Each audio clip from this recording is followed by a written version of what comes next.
కాంగ్రెస్ ప్రజాపాలనలో బీదల ఇండ్లపై బుల్డోజర్లు దూకుతున్నాయి. ఆక్రమణల పేరుతో పేదోళ్ల నివాసాలను కూల్చేస్తున్నారు. పోలీసు లాఠీలతో ప్రజా గొంతుకను నొక్కుతున్నారు. కోర్టులో కేసులున్నా, స్టే ఆర్డర్లున్నా సర్కారు బేఖతరు చేయడంపై విమర్శలు వస్తున్నాయి. రాయదుర్గంలో యూనిటీ మాల్ను బలవంతంగా భూములు లాక్కుంటున్నారని బాధితులు ఆరోపిస్తున్నారు. రాష్ట్రంలో బుల్డోజర్ పాలన కొనసాగుతున్నది.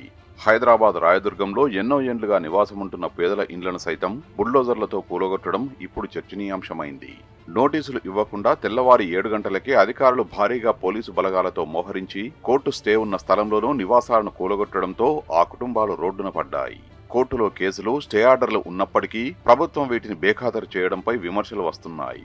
యూనిటీ మాల్ కోసం పేదోళ్ల ఇండ్లపై బుల్డోజర్లు ఎక్కించారని జనం మండిపడుతున్నారు.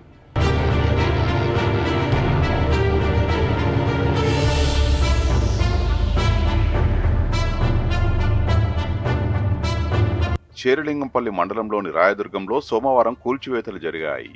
జీహెచ్ఎంసీ, రెవెన్యూ, లిడ్క్యాప్, టీఎస్ఐఏసీ అధికారులు భారీ బందోబస్తు నడుమ 3 నివాసాలు, 5 నిర్మాణాలు కూల్చివేశారు.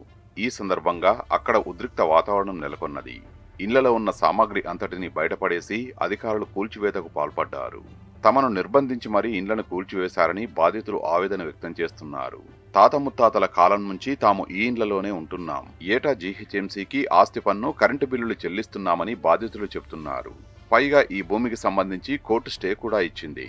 సోమవారం కోర్టులకు సెలవు ఉండడంతో ఇదే అదనుగా పోలీసులు చుట్టుముట్టి బుల్డోజర్లతో తమ ఇండ్లను కూలగొట్టిండ్రని వాపోయారు. పిల్లలు, రోగులు ఉన్నారన్న సోయి కూడా లేకుండా అధికారులు రాక్షసుల్లా వచ్చి తమ ఇండ్ల మీద పడి కూల్చారని ఆవేదన వ్యక్తం చేశారు. ఇప్పుడు తాము ఎక్కడ ఉండాలని బాధితులు కన్నీటి పర్యంతమవుతున్నారు.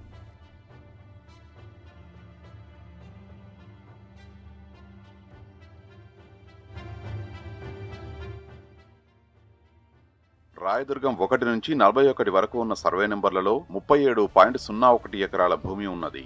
ఇది హైదరాబాద్ టెన్నరీస్ కు చెందినది. దాని పూర్తి హక్కులు తమకు వంశపారంపర్యంగా వస్తున్నాయని కొన్ని కుటుంబాలు ఇక్కడ ఇండ్లు కట్టుకుని ఉంటున్నాయి. కాగా ఇవి లిడ్క్యాప్ కు చెందిన భూములుగా అధికారులు వాదిస్తున్నారు. ఈ భూములపై హైకోర్టులో కేసు కొనసాగుతున్నది. ఈ క్రమంలో సోమవారం తెల్లవారుజామున 5 గంటలకు జీహెచ్ఎంసీ, రెవెన్యూ, లిడ్క్యాప్, టీఎస్ఐఏసీ అధికారులు అక్కడకు చేరుకున్నారు. ఇళ్లు కూల్చివేస్తామని సమాచారం ఇచ్చి ఉదయం 7 గంటల్లోపు 100 మంది పోలీసు బలగాలు, బుల్డోజర్లు అక్కడికి చేరుకున్నాయి. ఈలోగా కొంతమేర సామాగ్రిని వారంతా తీసుకుని బయటకు వచ్చారు.